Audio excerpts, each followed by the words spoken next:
Hi guys, आप सभी का स्वागत है हमारे यूट्यूब चैनल दीप स्टडी पॉइंट में। मैं आज आपको कराने वाला हूं क्लास 10th का चैप्टर नंबर 4।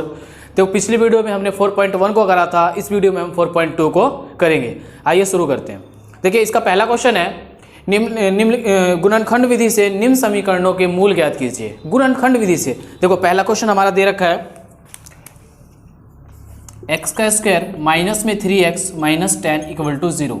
ठीक है, इसको सॉल्व करना है गुणनखंड विधि से, इसका मूल ज्ञात करना है। मूल का मतलब होता है x का मान निकालना आपको। इसमें x की वैल्यू क्या है। ठीक है, देखो इसके लिए हमें गुणनखंड करने के लिए क्या करना पड़ता है। सबसे पहले वाले को और लास्ट वाले को आपस में गुना करना होता है। पहले वाले को और लास्ट वाले को क्या करना होता है, आपस में गुना करना होता है। हम इसको गुना करेंगे तो आएगा माइनस 10x का स्क्वायर। हमारे पास ये नंबर आ गया।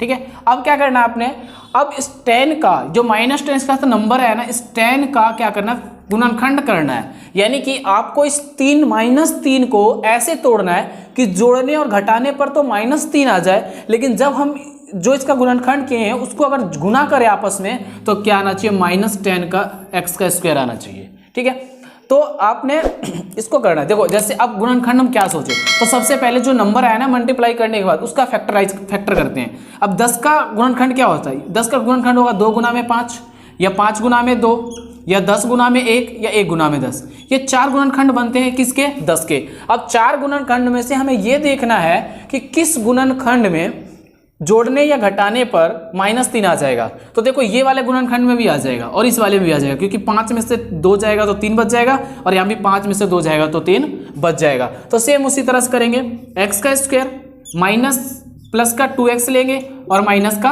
5x लेंगे। यहाँ पे देखो क्या हुआ, 5x में से 2x जाएगा तो 3x बच गया, कोई चेंजिंग नहीं है, कोई दिक्कत ही नहीं है। 5x में से 2x गया तो 3x बच जाएगा। अब इसको आपस में गुना करो, 5 दूनी 10 और x का स्क्वायर, यानी कि गुना करने के बाद 10x का स्क्वायर भी आ रहा है। माइनस में क्या आ जाएगा, 10 इक्वल टू 0। यहाँ तक हो गया गुणनखंड। अब क्या करना है, देखो ये 4 पद हो गए, 1 2 3 4 पद हो गए। अब क्या करना है, इन 2 पद में से और इन 2 पदों में से कॉमन लेना है। कॉमन वे चीज लिया जाता है जो चीज दोनों में आया हो। जैसे इसमें x इसमें भी है और x इसमें भी है, तो हमारा x क्या हो जाएगा, कॉमन हो जाएगा। यहाँ पे x 2 था, x की पावर डबल है तो यहाँ पे एक x बच जाएगा, प्लस में यहाँ से x कॉमन हो गया तो यहाँ क्या बच गया, केवल 2 बच गया, तो यहाँ पे लिख देंगे 2। ये हो गया कॉमन। अब क्या करना है, हमें इसमें देखना है इसमें क्या चीज कॉमन है। तो इसके अंदर देखो क्या कॉमन है, तो 5 तो ऑलरेडी है इसके अंदर, और इसके अंदर देखो 10 के पास 2 छुपा हुआ है। इसके फैक्टर क्या होते हैं, इसके 2 फैक्टर हैं। देखो इसके 2 फैक्टर हैं, 2 गुना में 5। अब 5 कॉमन कर लेते हैं हम, -5 को कॉमन कर लेते हैं। यहाँ पे -5 कॉमन किया, इन दोनों में से -5 कॉमन कर लिया हमने, तो यहाँ पे क्या बच गया, x बच गया। -5 कॉमन किया तो x बच गया, और यहाँ पे क्या हुआ, माइनस नहीं है तो माइनस कॉमन किया तो प्लस हो जाएगा, क्योंकि जो निशान हम कॉमन करते हैं हमें ये मैच करना होता है कि अगर ब्रैकेट सॉल्व करेंगे तो वापस वो चीज़ आएगा या नहीं आएगा। तो हमने क्या करा, इसको कॉमन को करा तो माइनस कॉमन करा, तो वापस अगर गुना करेंगे तो माइनस प्लस क्या हो जाएगा, माइनस हो जाएगा। 5 तो कॉमन हो गया तो 2 बच गया, यहाँ पे आ गया 2। ये हमारा कॉमन हुआ। अब क्या करना है, दोनों ब्रैकेट देखो सेम आया है तो ब्रैकेट्स को हम इकट्ठा लिख दें, x प्लस में 2। अब क्या करना है हमें, x -5 इसको इकट्ठा लिख देंगे, क्योंकि ये ब्रैकेट के बाहर वाले हैं दोनों। इन दोनों को हमने क्या करा, इकट्ठा लिख दिया। अब क्या करना है आपने इसको और इसको आगे इन दोनों को इक्वल में 0 रख दो, x प्लस में 2 इक्वल टू 0 और x माइनस में 5 इक्वल टू 0। अब क्या करना है, x की वैल्यू निकालिए, x इक्वल टू प्लस का 2 है तो इक्वल के उधर जाके माइनस का 2 हो जाएगा, x इक्वल टू माइनस का 5 है तो जाके प्लस का 5 हो जाएगा। ठीक है, अब x की वैल्यू आ गई, x की वैल्यू आ गई -2 और x की वैल्यू आ गई 5। ये हमारा आंसर हो गया, जो आपको कहा था कि बताओ मूल्य ज्ञात करो, मूल। ये हमारे क्या आ गए, इसके मूल आ गए। इसी तरह के और भी सवाल है। देखो इसमें एक ब्रैकेट रूट वाला है जो हमेशा पेपर में पूछा जाता है और बच्चे रूट वाले में ज्यादा कंफ्यूज होते हैं। देखो मैं रूट वाला आपको बताता हूँ।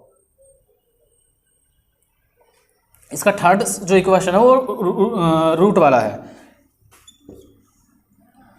2x का स्क्वायर प्लस में 7x और प्लस में 5 रूट में 2 इक्वल टू 0। तो रूट वाले में बच्चे बहुत कंफ्यूज होते हैं, ये बहुत दिक्कत सा लगता है रूट वाले को सॉल्व करने के लिए। तो रूट वाले को सॉल्व करने के लिए आपने कुछ नहीं करना, जो प्रोसेस आपने इस क्वेश्चन में लगाया था सेम वही प्रोसेस हमें इस क्वेश्चन में भी लगाना है। देखो इसको इससे मल्टीप्लाई करो, जैसे हमने यहाँ पे भी करा था। अब मल्टीप्लाई करेंगे तो क्या आएगा, देखो इसको जब इससे मल्टीप्लाई करेंगे तो आएगा 5, यहाँ पे लिखते हैं 5 रूट 2 मल्टीप्लाई में √2x²।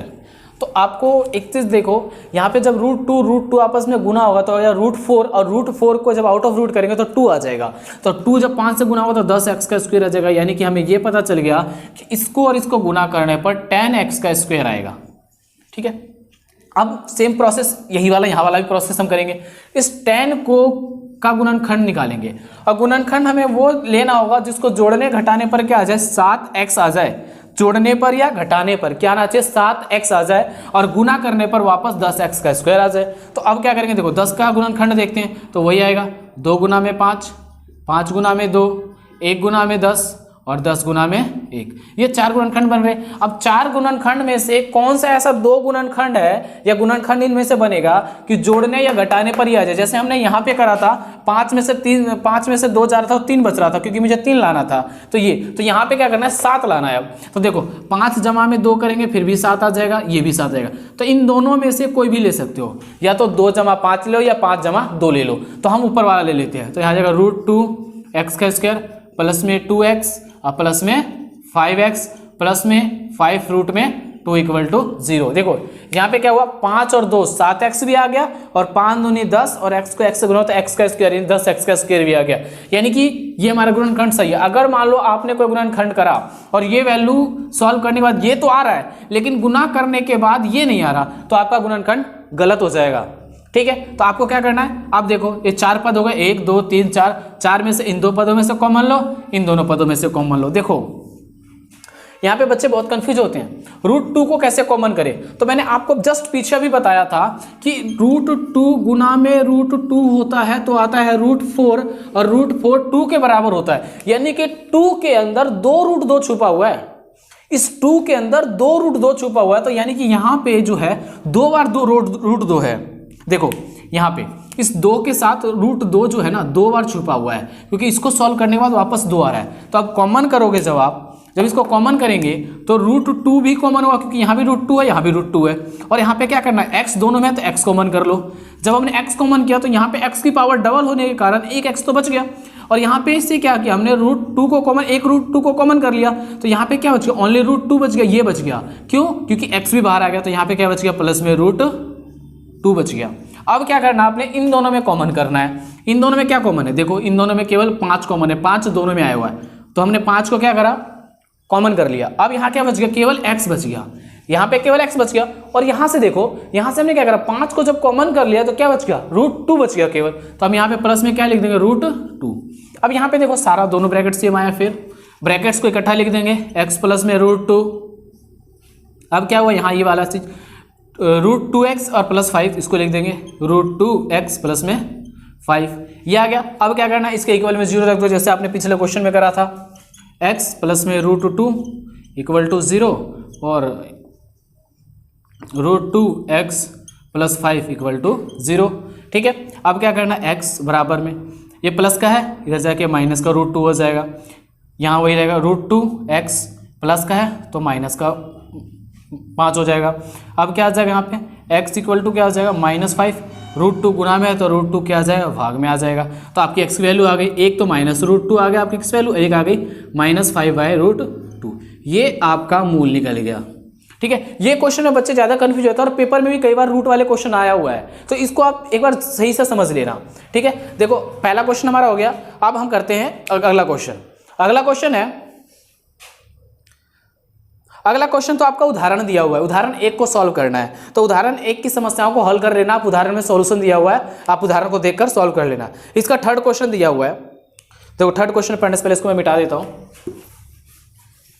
देखो थर्ड क्वेश्चन कह रखा है, ऐसी 2 संख्याएं ज्ञात कीजिए जिनका योग 27 है, गुणनफल 182 है।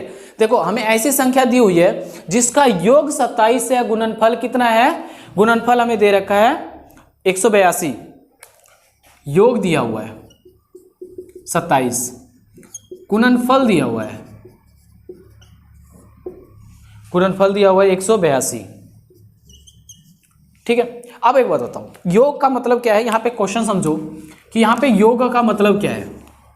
योग का मतलब है कोई 2 नंबर है, जैसे मान लेते हैं हम 10 हो सकता है और 17 हो सकता है, इसका भी = 27 हो गया, ऐसा हो गया।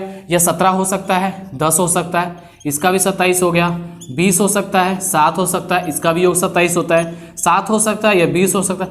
मतलब इस तरह के बहुत सारे नंबर हो सकते हैं, दो संख्याएं जिनका योग क्या हो सकता है, 27 हो सकता है। ऐसी बहुत सारी संख्याएं, वो संख्या मुझे नहीं पता, लेकिन उसने ये बता रखा है कि इन दोनों का योग 27 है और जब इन दोनों को गुना किया जाता है तो 182 आता है, यानी कि गुणनफल दिया है। बस हमें क्या माना कि पहली संख्या यहां पे लिख दो, माना कि पहली संख्या, देखो पहली संख्या x मान लो, दूसरी संख्या माना कि दूसरी संख्या, दूसरी संख्या क्या होगी। अब एक बताओ, पहली संख्या x है तो दूसरी x 27 माइनस एक्स होगा, तो दूसरी हो गई कितनी 27 माइनस में x, ठीक है। ये आ गई। अब इनका गुणनफल हमें दिया है 182 182।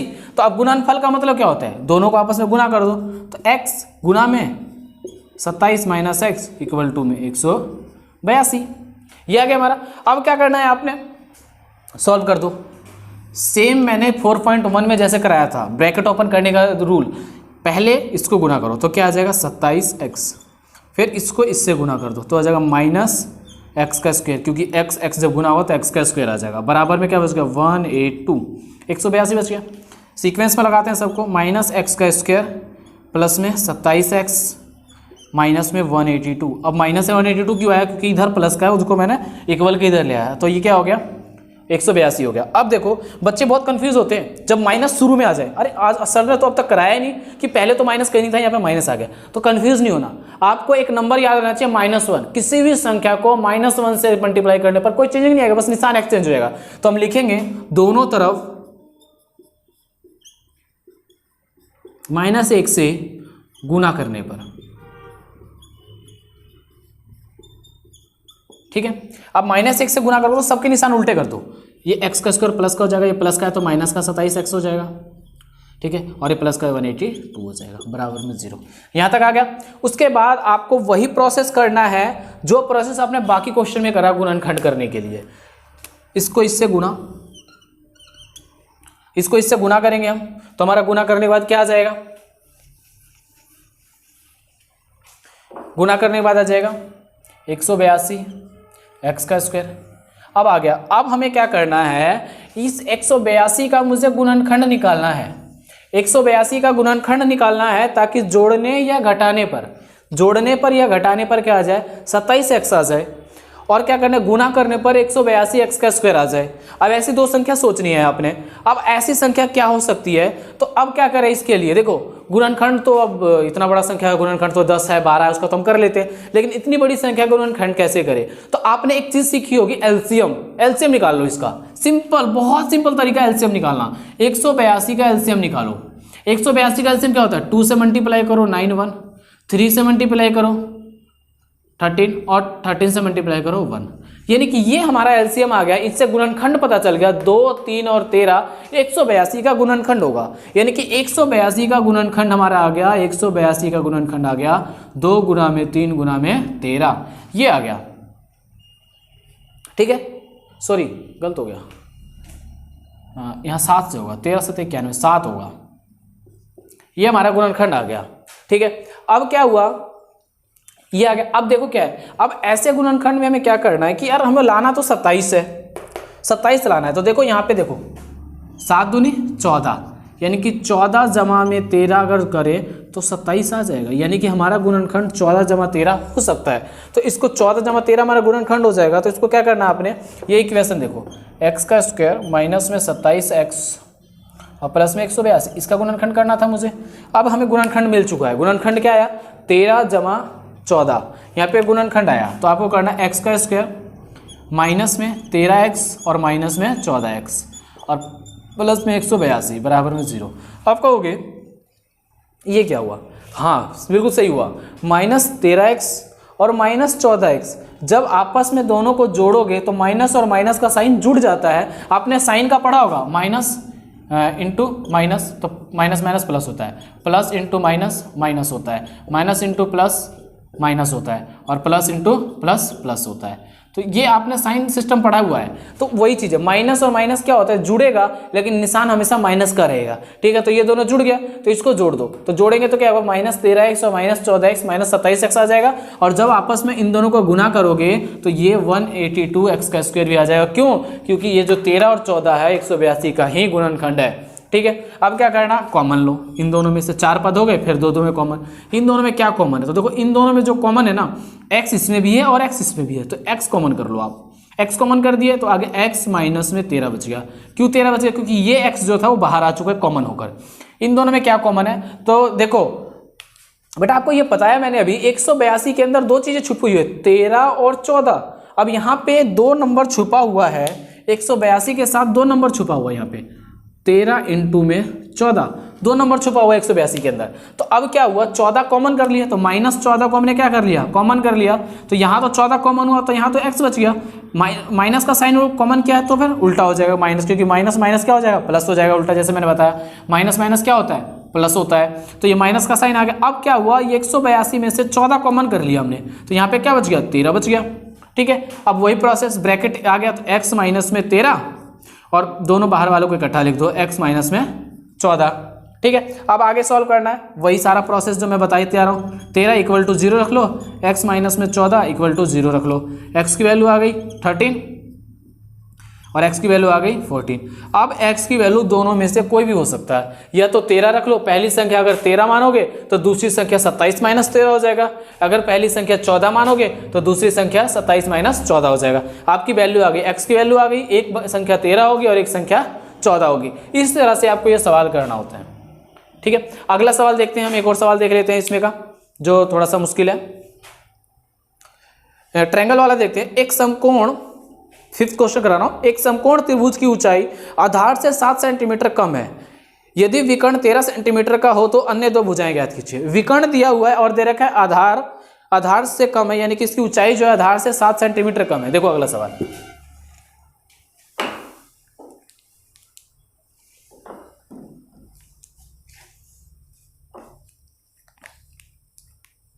देखो अब कह रखा है एक समकोण त्रिभुज है। समकोण त्रिभुज कैसा होता है, राइट एंगल ट्रायंगल होता है वो।